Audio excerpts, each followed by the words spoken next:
बिस्मिल्लाहिर्रहमानिर्रहीम। इससे बेहतर कलमा कोई नहीं कह सकता।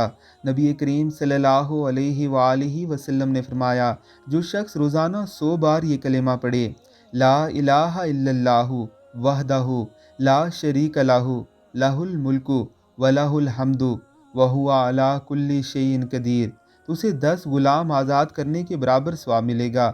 इसके नामा अमाल में 100 नेकियां लिखी जाती हैं। इससे 100 गुनाह मिटाए जाते हैं। उस दिन शाम तक ये कलिमात उसके लिए शैतान से बचाव का ज़रिया होते हैं। इससे बेहतर कलमा किसी ने नहीं कहा, अलबत्ता ये कि कोई इससे ज़्यादा अमल करे। यानी अगर कोई 100 मरतबा से ज़्यादा पढ़े तो वो इससे भी बेहतर हो जाएगा। इन कलिमात तय्यबात को याद कर लीजिए और फ़ारग औकात में 100 मरतबा ज़रूर पढ़िए। अल्लाह रब्बुल इज़्ज़त की ज़ात हमें इसे याद करने और इसे दूसरों तक पहुँचाने की तौफ़ीक़ अता फ़रमाए। आमीन, अल्लाहुम्मा आमीन।